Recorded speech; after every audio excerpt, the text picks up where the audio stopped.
Welcome to I Want That, which is an ongoing series here at Jim Hill Media Podcast Network, show that focuses on that dynamic world of Disney merch. I'm entertainment writer Jim Hill, and my co-host is longtime themed entertainment observer Shelley Valladolid, and we're recording this on Saturday, May 2nd. Okay, for most folks here in the States, it's been, 7 weeks since they were first told to stay home, shelter in place, work from home, stop wearing pants. Stop wearing pants? Jim, are you not wearing pants? I am wearing lounge pajamas. All right. So, in fact, I remember it wasn't all that long ago I made fun of my father for, oh, come on, you're just wearing lounge pajamas. Nobody does that. And it's like he was fashion forward. Go figure. Okay, so, but starting this past week, we had a number of cities, states, and counties around the country start to slowly roll back restrictions. And same time, everybody's still insisting we wear masks and social distancing. So how are you guys holding up under these conditions, Michelle? We're doing okay. Alice is kind of a monk, so she's used to it. And she gets worried every time I go out for my TMS treatment. But we go out, we go to the doctor's office, I get my treatment, we come home, unless we stop for groceries or something. That we've got our masks and everything. I don't think anybody's actually enjoying what's going on, but I think we've all kind of gotten used to it, and just hoping there's a light at the end of the tunnel here. But we're kind of enjoying ordering in to support local businesses, like okay. Starbucks. Well, when you live out in the woods at the end of a dirt road, it's like ordering in is, they just can't get the bear to stay on the bicycle. Alice told me a story. Now, is it true that on occasion the FedEx driver will drive halfway up your hill, leave the package, and leave? Well, yeah. I mean, that's because our driveway in certain times of the year doubles as a toboggan run. So, it was interesting this past spring when the snow melted to find a couple of those packages. Yeah, story for another time. We don't want to upset the people at Disney Publishing who really think these books make it to the house. Anyway, again, folks, this is a merch-based show. So there's been some good news in regard to merchandise. Physical shopping at the parks or your local Disney store hasn't really been an option since March, though. What was it? Early this week, the Simon Property Group, they own a bunch of malls around the country, and I guess they're opening 49 of them. In fact, for starters, I guess 21 malls in Texas. Since March, a lot of us have just shifted to shopping online, and it's so convenient. But you were noticing, because everybody's online these days, that some of the stuff that you've been looking at or thinking of adding to your own collection, the prices jumped, right? Well, somebody on Twitter decided that they were going to show off their new collection of vintage Disney banners, the felt banners that you put up on the wall. Mm-hmm. And I have World Showcase one, and I have a Future World one, but I don't have the General Epcot Center one. So I went on eBay to look at it, and since those posts were made, the prices have doubled and tripled on some of those banners. It's like it's a hot item now.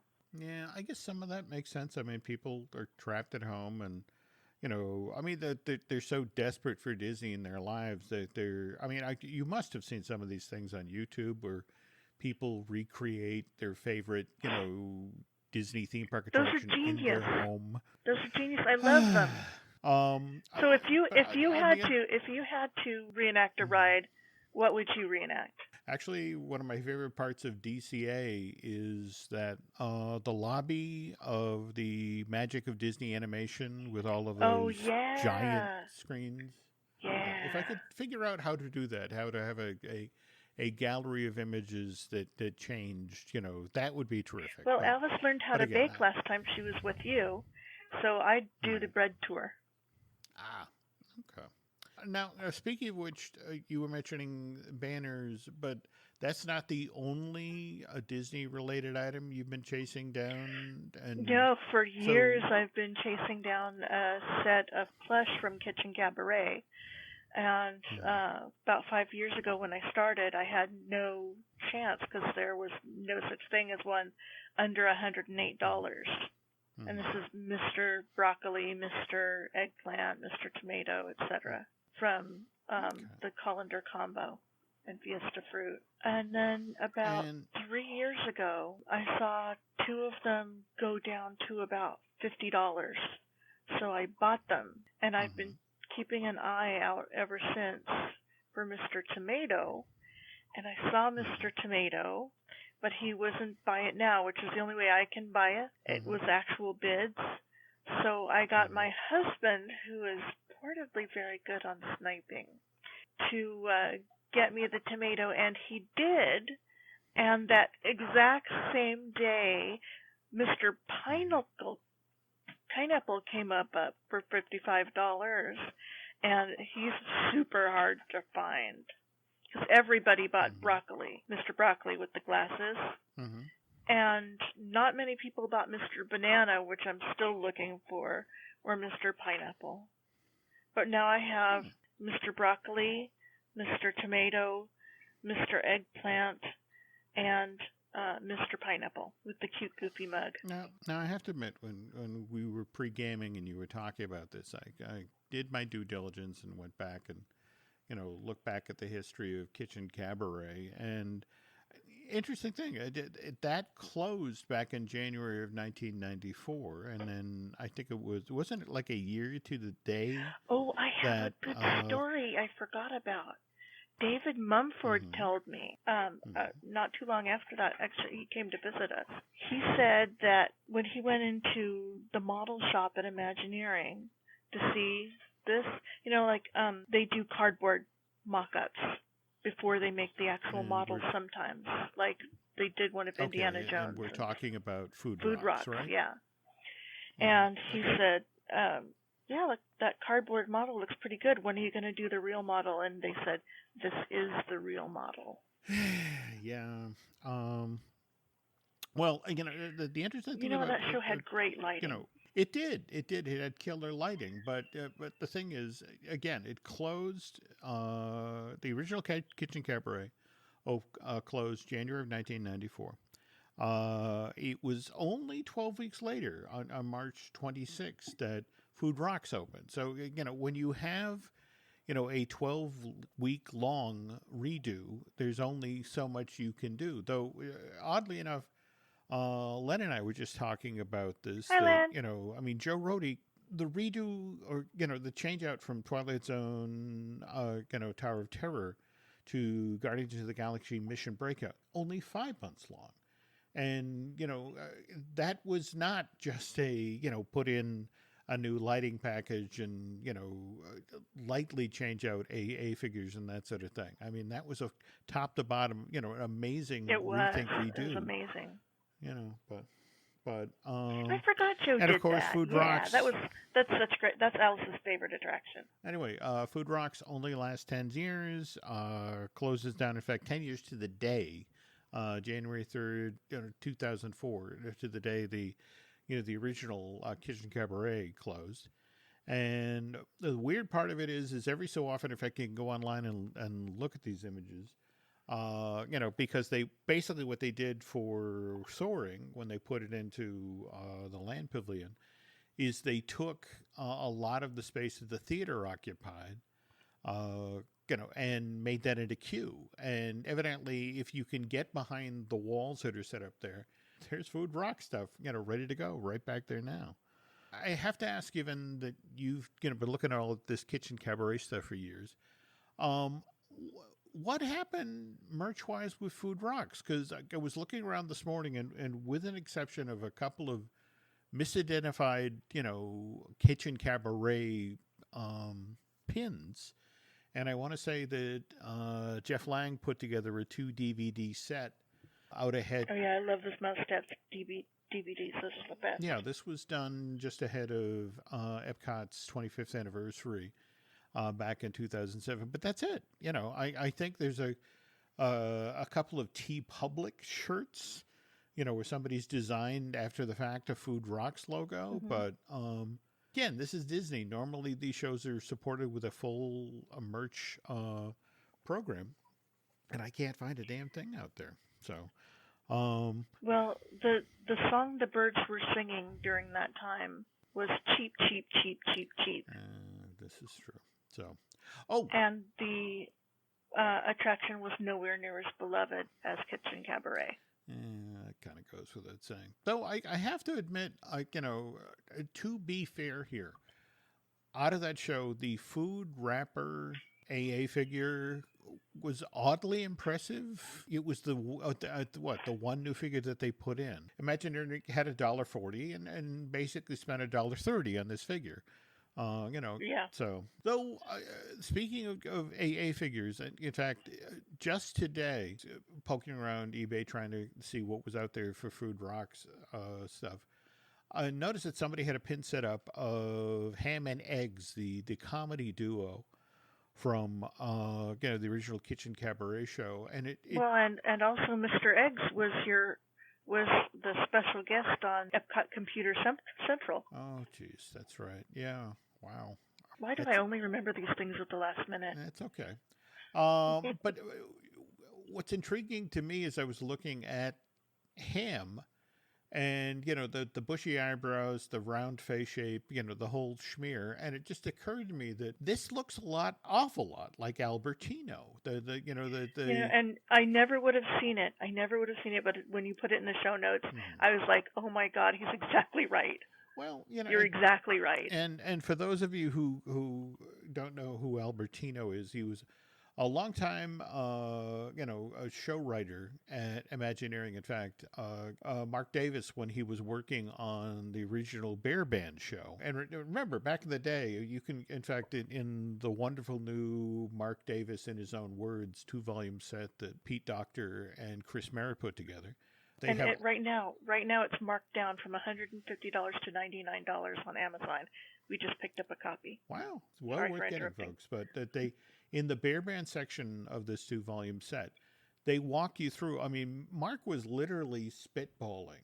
There was, one version where the Bears played Dixieland. There was one version where they were kind of a small town brass band from the turn of the century, and the story is, I've always heard it. It was Al who turned to Mark and said, "Look, why don't we go country western music? Why don't we go that the bluegrass?" Yeah, and that finally sort of broke the back of what the way to do the show, and Mark's way of paying Al back was to put him in the show. That's he's Big Al. In fact, that if you look at a picture of Big Al from the show and you look at a picture of Albertino, or more to the point, and you look at a picture of Ham from Kitchen Cabaret, same guy. So we're talking about Epcot, so we might as well touch base on the what is it? The Wishable series, which continues to move forward. They're so cute. They are, but in March they had. They actually did a set that keyed off of the Flower and Garden Festival, while over at the studios, they made a set that keyed off of Mickey and Minnie's Runaway Railway available. Interesting thing, for April, of course, the parks were closed, but you can still get or try to get these figures. Because remember, they're blind, the equivalent of a blind box.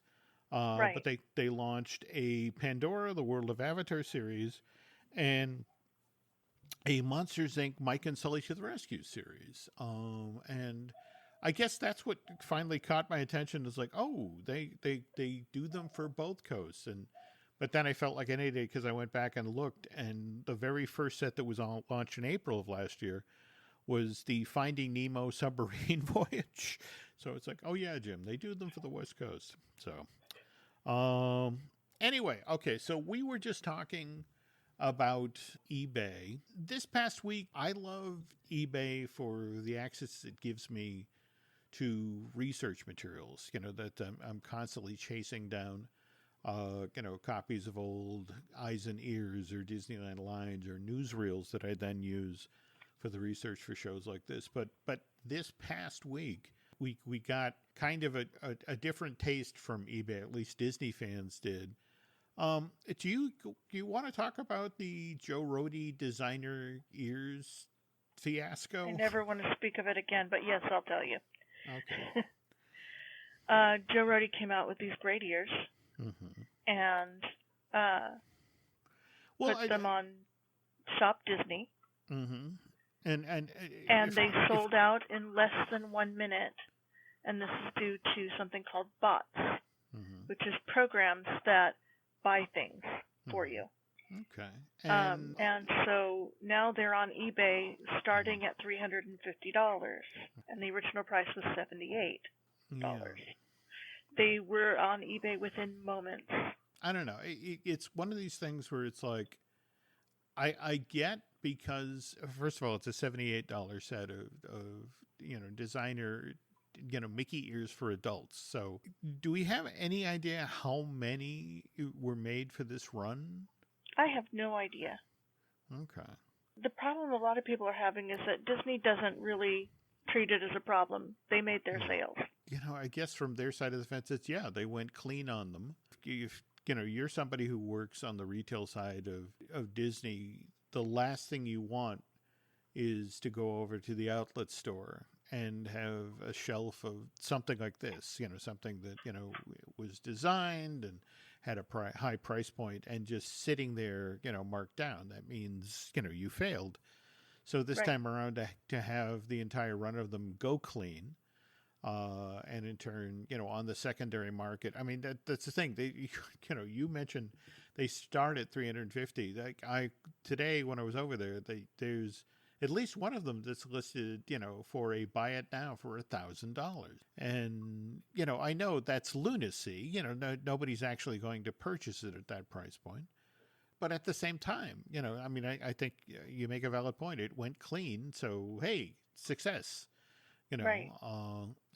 But at the same time, the number of folks who are sitting at home now, and this is their only way to shop, speaking of which, weren't there, I think Alice was telling me about that there've been some issues lately with Shop Disney that the site's been hanging, or and it's just because of demand? Yeah. Interesting. But I went on there today, and everything seemed to work smoothly. I was looking at those walk around the world bricks since we had one. Yep. Those are on sale now? Yeah. $29.99. If you're walk around the world participant, click the little walk around the world thing, and maybe they ask you for proof or not. I'm not sure. But there's an inscription on the back of the brick. If you're an annual pass holder or DVC member, it's the same. There's an inscription on the back of the brick. $29 for $29.99. You've got 3 lines of text and a date, but the 3 lines of text are only 10 characters. So, yeah. $29.95 for a commuter brick seems reasonable, especially compared to what I just spent for a book, which we'll talk about on the second half of today's show. This podcast is brought to you by Carvana. Carvana lets you buy your next car on your terms. Explore a massive inventory online, filter for what matters, and find your perfect match. Then choose delivery to your home or pick it up at one of Carvana's iconic car vending machines. Every car also comes with a 7-day money-back guarantee, so you can make sure it's the right fit. Buy your car on Carvana. Delivery or pickup fees may apply. Limitations and exclusions may apply. See our 7-day return policy at Carvana.com. Carvana. Running a business comes with a lot of what-ifs.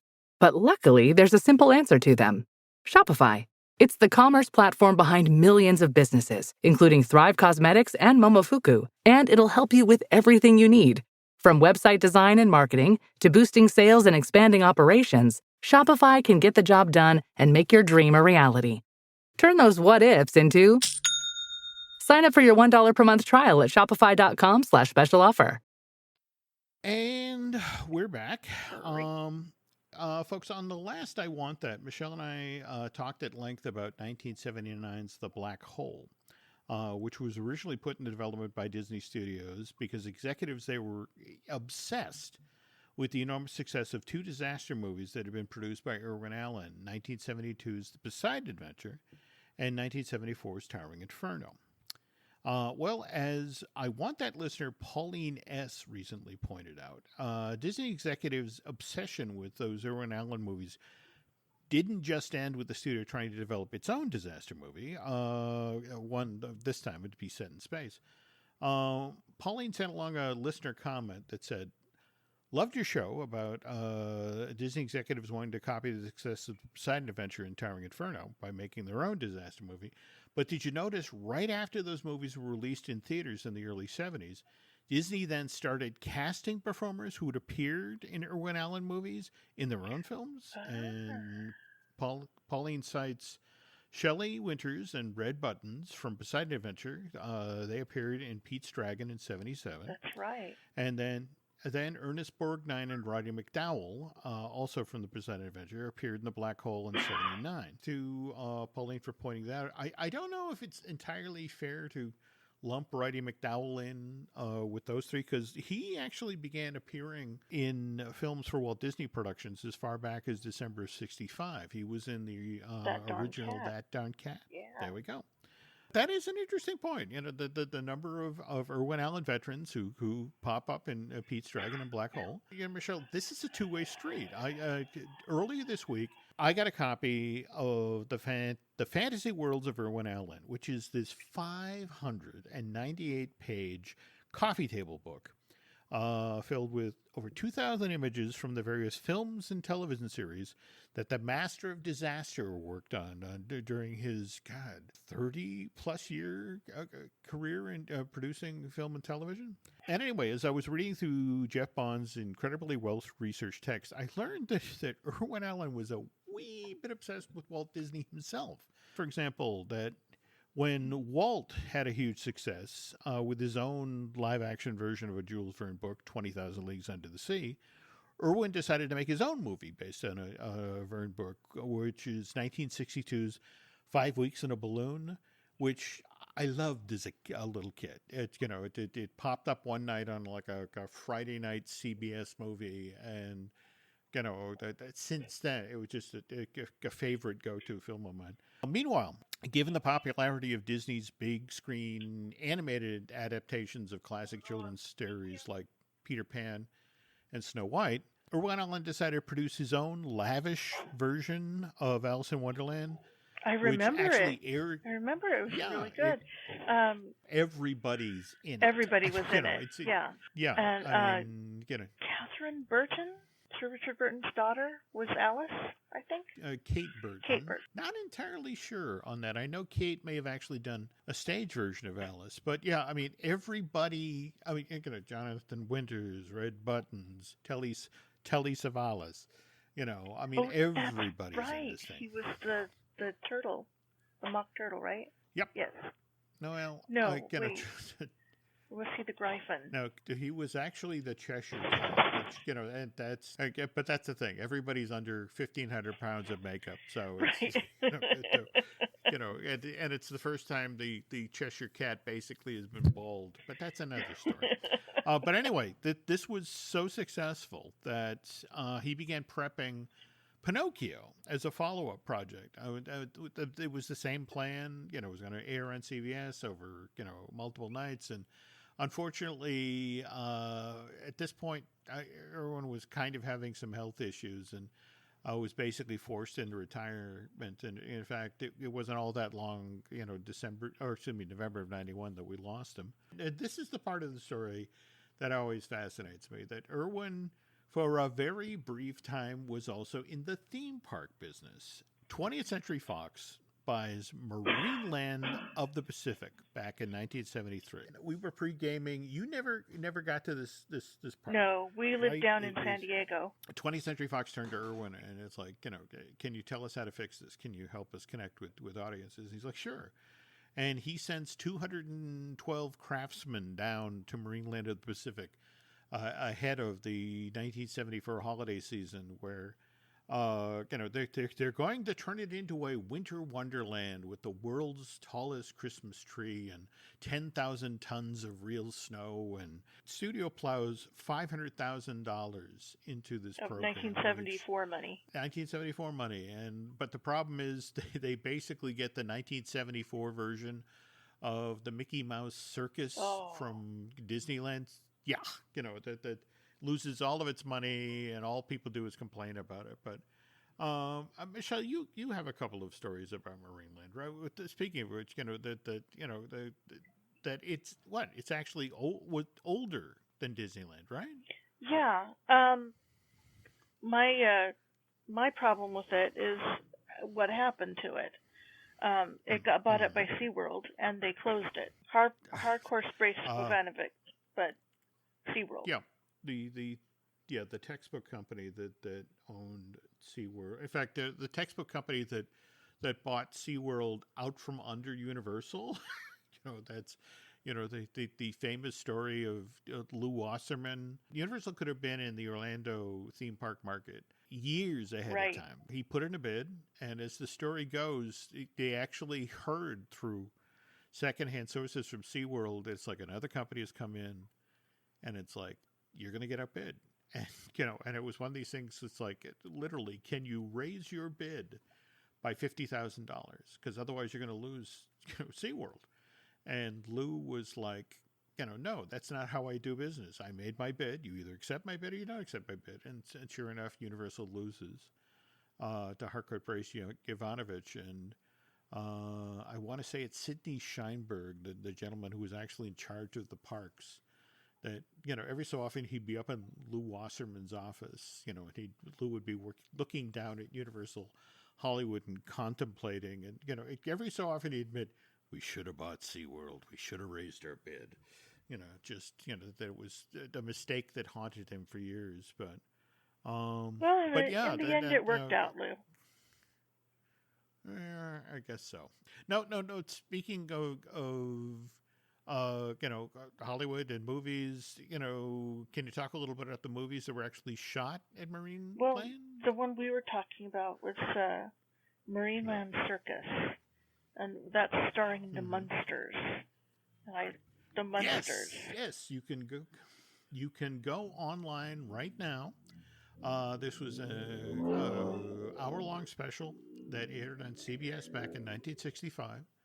Unfortunately, there's only like a minute. It literally looks like the trailer that they put out, or the commercial they put out to promote this TV special. Now, the other thing that pops into my head is when Beverly Hillbillies went to Marineland because Granny wanted to put Jethro into the Marines, the U.S. Marines. That I have to chase down.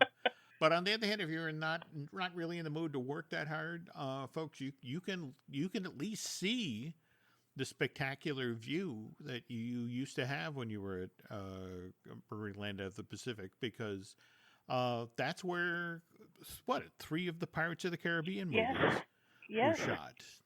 In fact, that wonderful scene in the original Pirates of the Caribbean, where Jack Sparrow is making his final escape at the end of the movie, and you almost caught Jack Sparrow, and he tumbles off the wall of the fort. The fort is actually built there on the side of Old Marineland of the Pacific. In Pirates of the Caribbean 2, when you're watching Will Turner and Elizabeth's wedding being disrupted, that's there. That again, you're on site at the old Marineland Park. Anyway, folks, getting back to the fantasy worlds of Irwin Allen now. And again, we were talking about, compared to a $29 commemorative brick, this book's a little expensive. It's it starts at $79.99. And between shipping and taxes, this can easily ramp up over $100.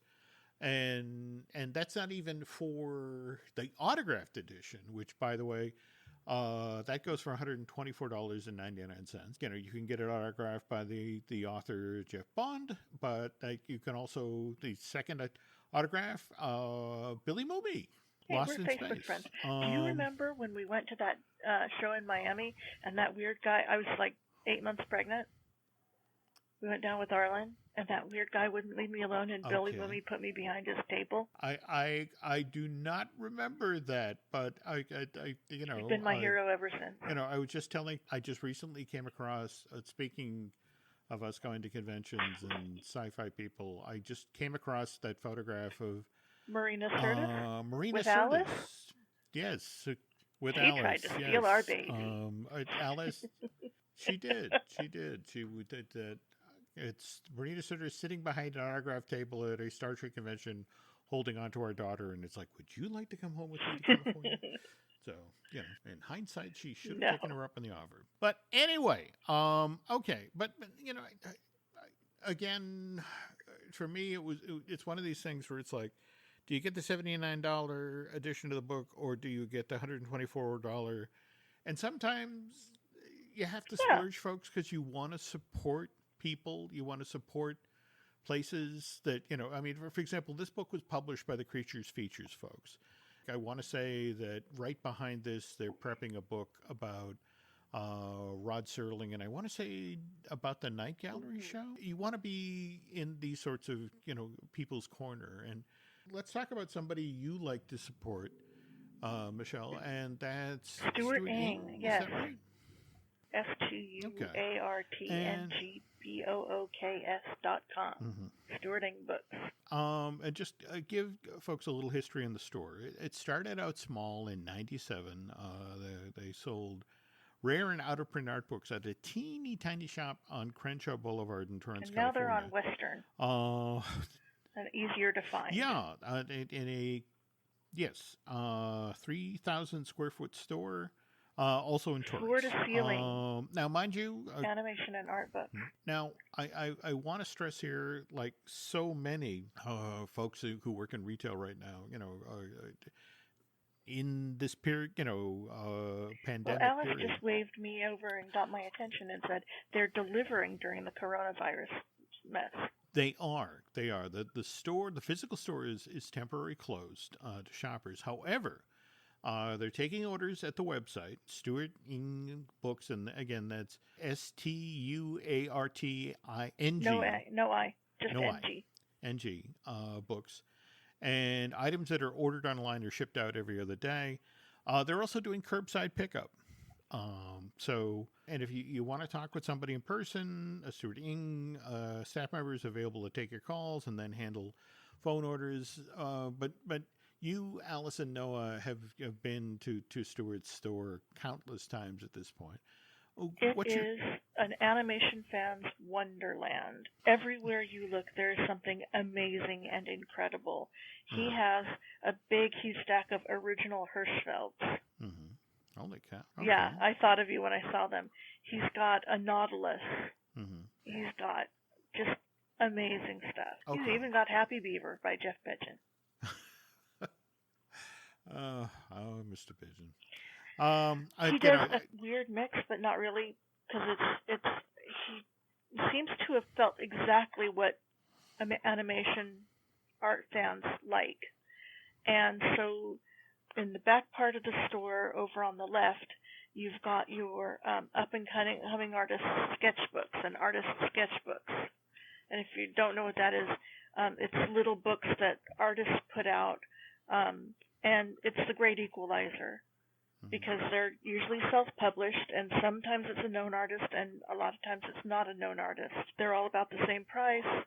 They all have, it's just a book full of beautiful art, or fun art, or exciting art. Alice loves to go and pick up sketchbooks at the conventions and at Stuart Ing. You know, speaking of which, given that it's been a couple of years since I've actually managed to make it to San Diego Comic-Con, I need to reach out to Stuart and see if he's got any of Chris Sanders' most recent sketchbooks. I think the last one I have is 6 from 2013. Well, the thing about Stuart is he actually goes to the cons to buy the books. Mm-hmm. He doesn't just get them straight from the publisher, so most of them are signed. Oh, very cool.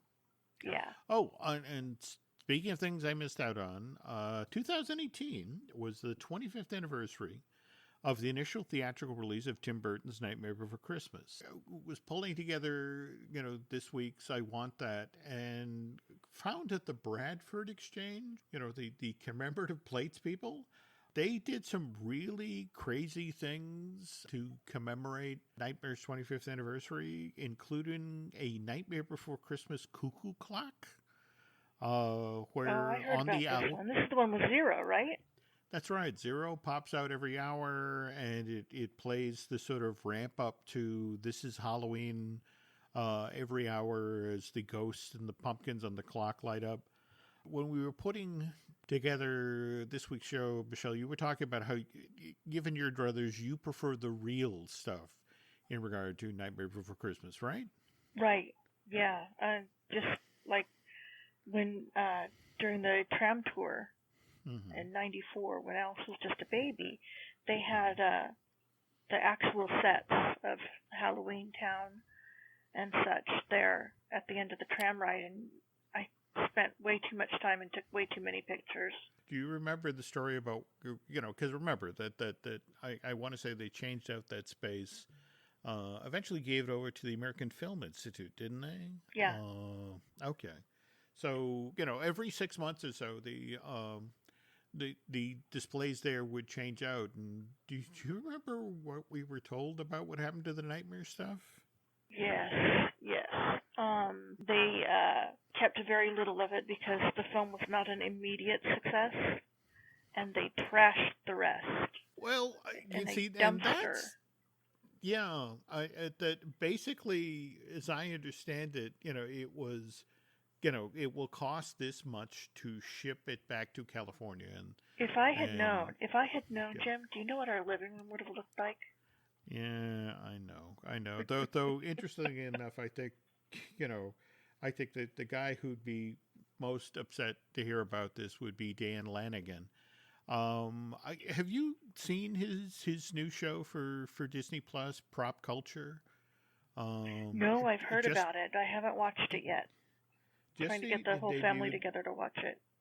Yeah, just debuted the first set of 8 on May 1st, and it's this wonderful, basically half-hour-long show where Dan, who is a different sort of prop collector. In fact, Drew Taylor and I were talking about this, and when Drew heard the show was coming down the pipe, it's like, oh, I don't know. As you were just telling about the Billy Mooney in Miami story, sometimes prop guys can get a little weird. That can, the folks who tread this side of the seat, where Dan kind of buries the needle in the other direction. I mean, for example, in the Mary Poppins episode of Prop Culture, it's actually Becky Klein at the, who's in charge of the Disney Archive, who, I love her. tells this story.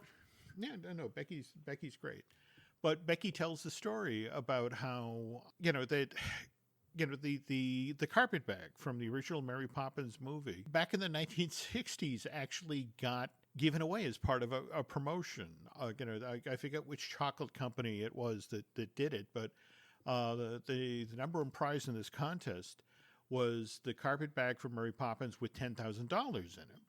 And the person who won it, the folks who were in charge of the promotional campaign, went to the guy's house with the carpet bag and the money. And the guy was like, well, nothing personal, but I just want the money. And so the advertising executive takes the bag home, and it stays in his attic for like 30 years. And anyway, long story short, Dan, and friends learn about this bag, and not only arrange to get it from the family, but they then turn around and donate it to the Disney Archive because, that's great. to Dan's. Well, that's the thing that was, any other collector of the planet, mine, and it's no. Dan's way of thinking was, no, this belongs in the Disney, again, it's the Indiana Jones. This belongs in a museum, and it was a kind of delightful to have a guy with that sensibility, to the effect of, no, we should get this back to Disney. But anyway, highly recommend you check out that show. Back to Nightmare. It's a little strange, or at least it seems a little strange to me that, again, 25th anniversary of Nightmare was 2 years ago, but here's Hallmark. In fact, they just published their Keepsake Ornaments catalog for 2020. I saw the man, Star Wars one. yeah, they are impressive. Kind of feel bad, uh, for the ornaments that were made to key off of Dwayne Johnson's Jungle Cruise movie. But hey, the thing that genuinely intrigued me was how heavily Hallmark has leaned into Nightmare this year. First and foremost, they have a trio Nightmare storytelling elements, ornaments. Starting on July 11th, they put out a Jack and a Sally. Now, mind you, a little pricey, $34.99 each. That's high for an but if- ornament. Well, but here's the thing: that if you plug it in to the keepsake power cord, which by the way is sold separately, Jack and Sally then interact with one another and supposedly recreate moments from the movie. And then the kicker is that starting on, I want to say, yes, October 3rd, they release a Santa Claus ornament. And now the three characters can interact and recreate your favorite moments from Nightmare. By the way, likenesses are really great. Jack is sculpted by Sharon Visker. And both Sally and Santa are sculpted by Emma Ledger Smith. That's good to know. And here's the thing that genuinely fascinates me is that in addition to the storyteller elements, they've clearly Hallmark has decided that there's enough folks who love Haunted Mansion Holiday at Disneyland Park that they've decided to go the mini tree route. So the idea is that you could set up a Christmas tree on your desk, say in October, and then it could stay there straight through the holidays. Because they've Just got like Haunted this Mansion whole. Holiday. Well, yeah, but it starts with a Pumpkinhead Jack tree topper. They then, and in fact, this is what made me think of the display at the old Disney MGM Tram Tour post-show building. They've got a set of 8 ornaments you can hang on the tree that are all different Jack faces from the film. Yeah. Alice has And then a it finishes has a up- Jack that has a bunch of different heads. Oh, okay. And then the kicker is they have this tree skirt, little black foot wide tree skirt that has the vampire teddy bear and the possessed duck from Nightmare. Haunted Mansion Holiday. That stayed open really late this year, right? I mean, it didn't close till January 21st. And that was largely because the mansion was supposed to undergo a fairly lengthy rehab. Yeah, after in that, fact, right? they took the roof off and replaced that one pane of glass that had the bullet hole in it. Oh, I did not know that. Yeah, it was a okay. big rehab. But it looks like it's going to close Haunted Mansion Holiday and reopen Haunted Mansion Holiday. That's my guess.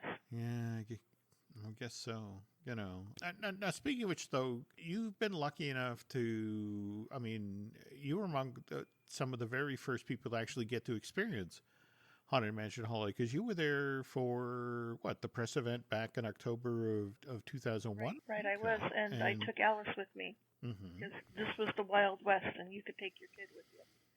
Well, can you talk about what happened with Alice at this event? Yes, Stacia Martin was there drawing pictures for people, and I had asked her to draw a Daisy Duck for Al. And while we were waiting, Jack and Sally came up to Alice and asked if she wanted to go on their ride again. And they took off with my daughter, and apparently they sat on the floor of the stretching room playing for a while and then did the ride. No, just to be clear here, we are talking about the walk around versions of Jack and Sally from the park. They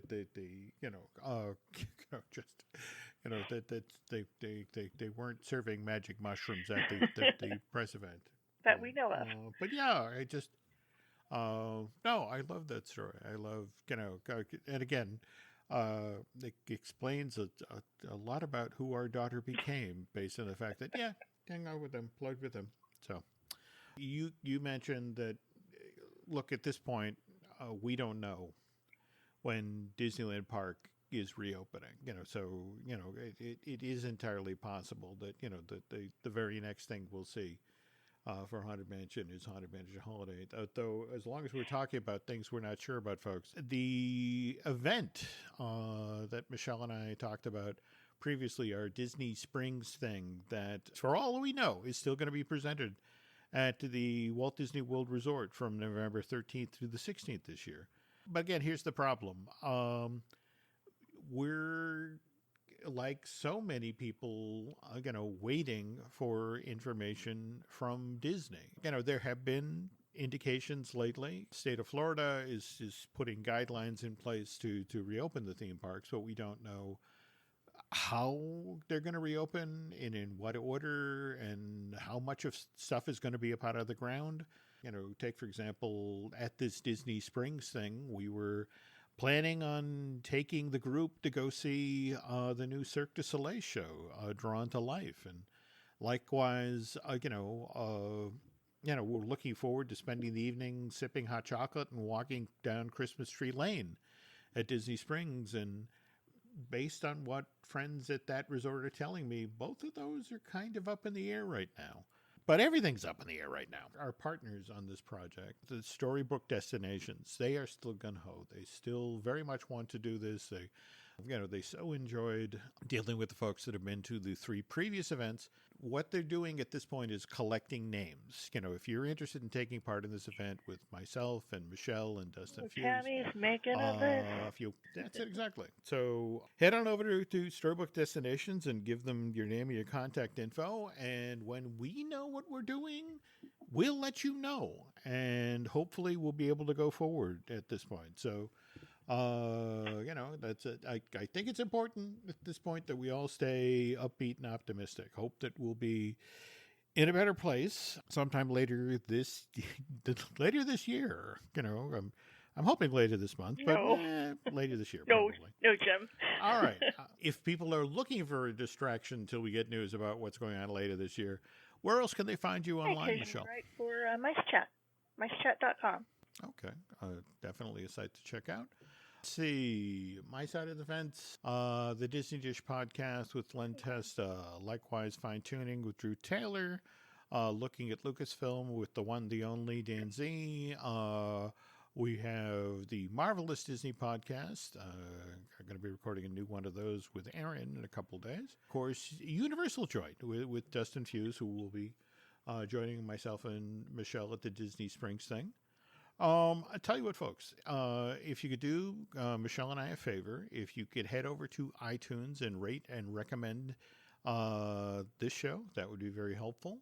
What would really, really be helpful if you head over to Bandcamp and subscribe.